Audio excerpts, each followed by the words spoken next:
एक समय की बात है जब एक बस्ती में एक बहुत ही गरीब परिवार रहता था। उस परिवार में महेश और उसकी माँ कमला रहते थे। कमला अपने बेटे महेश को बहुत प्यार करती थी। वो महेश को पढ़ा लिखा कर एक बड़ा आदमी बनाना चाहती थी, पर उसके पास इतने पैसे ही नहीं थे कि वो महेश के स्कूल की फीस भर सके। एक दिन की बात है जब महेश रोता हुआ स्कूल से घर वापस आता है। अरे महेश, क्या हुआ बेटा, तू रो क्यों रहा है? माँ, आज टीचर ने मुझे घर वापस भेज दिया।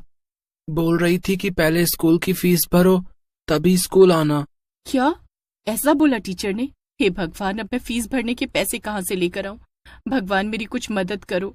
कमला भगवान से प्रार्थना कर ही रही होती है कि तभी उसकी पड़ोसन घर आती है और कमला से बोलती है, अरे कमला, कहाँ है तू? हाँ भाभी, बोलो ना, क्या हुआ? मैं यही हूँ। अरे कमला, मुझे तेरी मदद की बहुत जरूरत है, प्लीज मेरी मदद कर दे। हाँ हाँ, पर बताओ तो सही कि तुमको क्या मदद चाहिए। आज इनके ऑफिस से इनके कुछ मद्रासी दोस्त आ रहे हैं और इन्होंने मुझे मद्रासी खाना बनाने को बोला है, पर मुझे ऐसा कुछ भी बनाने नहीं आता। मैंने तुम्हारे हाथ का मसाला डोसा कितनी बार खाया है और तुमसे अच्छा कोई डोसा बना ही नहीं सकता। तुम आज मेहमानों के लिए डोसा बना दो, तुम्हारा बहुत एहसान होगा। पर मैं तुमको इस काम के पैसे दूंगी, पर तुम बस मना मत करो। हाँ, पैसों की तो मुझे भी अभी बहुत जरूरत है। ठीक है, मैं तुम्हारे लिए डोसा बना दूंगी, तुम बता देना कि कब आना है। कमला और उसकी पड़ोसन दोनों खुश हो जाते हैं। कमला अपनी पड़ोसन के घर जाकर उसके मेहमानों के लिए बहुत ही स्वादिष्ट डोसा बनाती है। मेहमान डोसा खाकर बड़ी ही तारीफ करते हैं। कमला को उसकी पड़ोसन उसकी मेहनत के अच्छे पैसे देती है, जिससे कमला अपने बेटे महेश के स्कूल की फीस भर देती है। माँ, जब आप इतना अच्छा डोसा बनाती हो तो आप डोसा बेचना शुरू क्यों नहीं करती? बर्तन साफ करके ना तो आपको इतने पैसे मिलते और ना ही इज्जत। इस काम में पैसे भी हैं और इज्जत भी। महेश के कहने पर उसकी माँ कमला एक डोसे का ठेला लगा लेती है। वो इतना स्वादिष्ट डोसा बनाकर लोगों को खिलाती है कि हर कोई उसके डोसे की तारीफ करता था। धीरे धीरे करके उसके ठेले पर खूब भीड़ लगने लगती है। धीरे धीरे कमला के घर के हालात काफी सुधर जाते हैं। कमला अपने बेटे महेश को अच्छे से पढ़ाती है। ऐसे ही सालों बीत जाते हैं और महेश बड़ा हो जाता है। माँ, माँ, कहाँ हो तुम? अरे बेटा, मैं तो यही हूँ। क्या हुआ, तू बड़ा खुश लग रहा है? अरे माँ, बात ही कुछ ऐसी है। मेरी शहर में बहुत अच्छी नौकरी लग गई है। अब मैं शहर जाऊंगा और वहीं रहूंगा। ये खबर सुनते ही कमला के चेहरे से सारी खुशी खत्म हो जाती है। उसे समझ ही नहीं आ रहा होता कि वो खुश हो या दुखी। बेटा, बस तुझसे कभी दूर नहीं रही ना, इसीलिए समझ नहीं आ रहा कि दुखी हूँ या खुशी मनाऊं। अरे माँ, तुम बस खुशी मनाओ। देखो, एक बार मैं वहां सेटल हो जाऊं, बस फिर तुमको भी शहर बुला लूंगा। उसके बाद तुम वहां मेरे साथ ही रहना। हाँ बेटा, ये ठीक है। तू खुशी खुशी जा और मन लगाकर वहां काम करना। मैं तुझे रोज फोन किया करूंगी। बस फिर महेश शहर चला जाता है। कुछ दिन तो वो रोज अपनी माँ को फोन करता है, पर फिर धीरे धीरे उसके फोन आने कम हो जाते हैं और फिर धीरे धीरे बिल्कुल ही बंद हो जाते हैं। कमला जब अपने बेटे को फोन मिलाती है तो उसके बेटे का फोन स्विच ऑफ होता है। पता नहीं अचानक इसका फोन बंद क्यों जा रहा है। इतने दिन हो गए, जाने कैसा है मेरा बच्चा। कमला अपने बेटे के लिए दिन रात रोती रहती है। उसका अब काम में भी मन नहीं लगता। उसका खाना पीना भी कम हो जाता है और वो बीमार रहने लगती है। कमला की हालत दिन पर दिन इतनी बिगड़ जाती है कि उससे बिस्तर से भी खड़ा नहीं हुआ जा रहा होता। वो बस दरवाजे पर टकटकी लगाए अपने बेटे का इंतजार करती रहती है। और एक दिन अचानक महेश और उसकी बीवी मीना उससे मिलने आ जाते हैं। बेटा, तू कहाँ चला गया था? मैं कब से तेरा इंतजार कर रही थी। और ये कौन है? ये तुम्हारी बहू है माँ।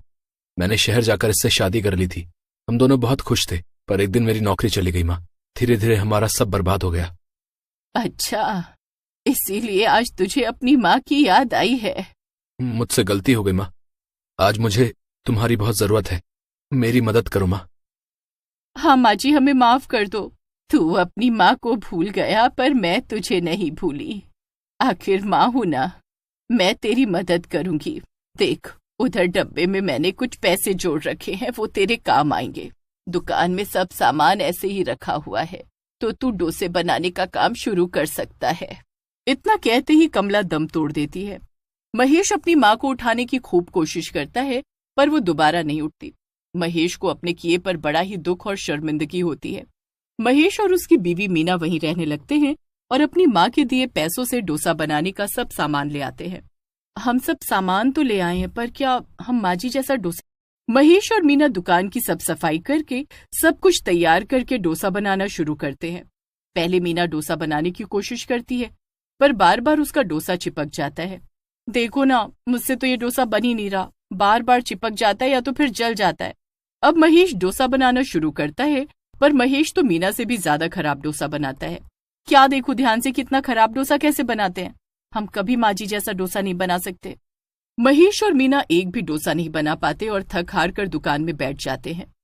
महेश बेटा, हे भगवान, ये चुड़ैल कहाँ से आ गई?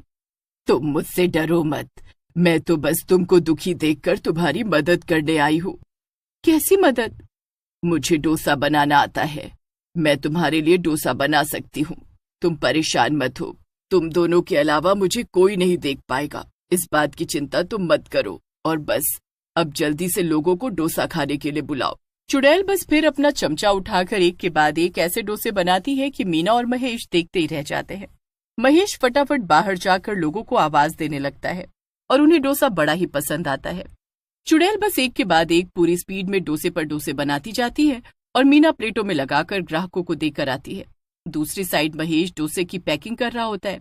धीरे धीरे करके डोसे की दुकान पर खूब भीड़ लगने लगती है और महेश खूब अच्छे पैसे कमाने लगता है। तुम्हारी वजह से आज हमारे दिन सुधर गए, तुम्हारा बहुत बहुत शुक्रिया। आज अगर तुम हमारी मदद ना करती तो पता नहीं हमारा क्या होता। हाँ, सच कहते हो, हमने तो कभी सोचा ही नहीं था कि एक चुड़ैल भी कभी इतनी अच्छी हो सकती है। तुम लोग ये सब मत सोचो और अब मुझसे बस डोसा बनाने के बारे में सोचो। डोसा बनाना? हाँ बिल्कुल। देखो, मैं हमेशा यहाँ नहीं रह सकती, मुझे भी एक दिन यहाँ से जाना होगा, तो उससे पहले तुम दोनों मुझसे सांभर डोसा बनाना सीख लो। हाँ, सच में तुम बहुत अच्छी हो।